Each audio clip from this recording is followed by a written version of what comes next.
ವಿಜಯನಗರ ಜಿಲ್ಲೆಯಲ್ಲಿ ಕಾನೂನು ಸುವ್ಯವಸ್ಥೆ ಕಾಪಾಡುವ ಮತ್ತು ಬಿಗಿ ಬಂದೋಬಸ್ತ್ ಕೈಗೊಳ್ಳುವ ನಿಟ್ಟಿನಲ್ಲಿ ಹೊಸಪೇಟೆ ಮತ್ತು ಹರಪ್ಪನಹಳ್ಳಿ ಉಪವಿಭಾಗದ ರೌಡಿ ಶೀಟರ್ಗಳ ಪೆರೇಡ್ ನಡೆಸಲಾಗಿತ್ತು.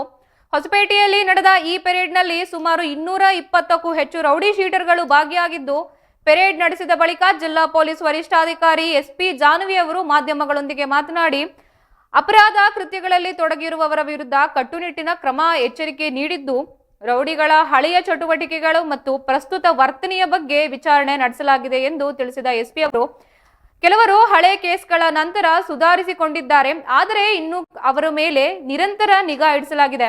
ಇನ್ನು ಕೆಲವು ರೌಡಿ ಶೀಟರ್ಗಳು ಮೇಜರ್ ಆಕ್ಟಿವಿಟೀಸ್ ನಲ್ಲಿ ಭಾಗಿಯಾಗುತ್ತಿದ್ದು, ಅಂತಹವರನ್ನು ಗುರುತಿಸಿ ಸೂಕ್ತ ಕ್ರಮ ಕೈಗೊಳ್ಳಲಾಗುತ್ತಿದೆ ಎಂದಿದ್ದಾರೆ. ರೌಡಿಗಳ ಚಲನವಲನಗಳ ಮೇಲೆ ಮಾತ್ರವಲ್ಲದೆ ಅವರ ಆರ್ಥಿಕ ವ್ಯವಹಾರಗಳ ಮೇಲೆಯೂ ಪೊಲೀಸ್ ಇಲಾಖೆ ಕಣ್ಣಿಟ್ಟಿದೆ ಎಂದು ಸ್ಪಷ್ಟಪಡಿಸಿದ್ದಾರೆ. ಸುಧಾರಣೆ ಕಾಣದೆ ಪದೇ ಪದೇ ಅಪರಾಧ ಕೃತ್ಯಗಳಲ್ಲಿ ಭಾಗಿಯಾಗುತ್ತಿರುವ ಹಾಗೂ ಸಮಾಜದ ಶಾಂತಿಗೆ ಭಂಗ ತರುತ್ತಿರುವ 15ಕ್ಕೂ ಹೆಚ್ಚು ರೌಡಿಗಳನ್ನು ಜಿಲ್ಲೆಯಿಂದ ಗಡೀಪಾರು ಮಾಡಲು ತೀರ್ಮಾನಿಸಲಾಗಿದೆ ಎಂದು ಎಸ್ಪಿ ಜಾನ್ವಿ ಮಾಹಿತಿ ನೀಡಿದ್ದಾರೆ. ರೌಡಿಗಳ ಯಾವುದೇ ಅಕ್ರಮ ಚಟುವಟಿಕೆಗಳಿಗೆ ಅವಕಾಶ ನೀಡುವುದಿಲ್ಲ ಎಂದು ಈ ಸಂದರ್ಭದಲ್ಲಿ ಗುಡುಗಿದ್ದಾರೆ ಮತ್ತು ಸ್ಪಷ್ಟಪಡಿಸಿದ್ದಾರೆ.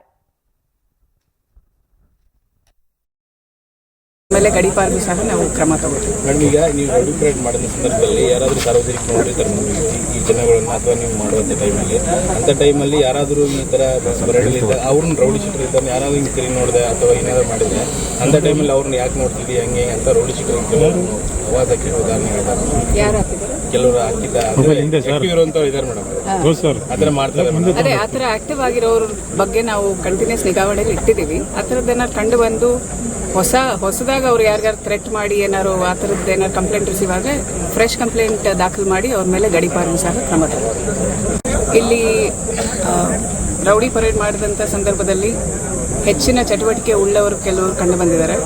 ಸೊ ಅಂಥವ್ರ ಮೇಲೆ ಗಡೀಪಾರು ಮಾಡುವಂಥ ಕ್ರಮ ಕೂಡ ನಾವು ತಗೊಳ್ತೀವಿ. ಅಂದ್ರೆ ಈಗ ಆಕ್ಟಿವ್ ಆಗಿರೋರ ಮೇಲೆ ಗಡೀಪಾರು. ಹೌದು.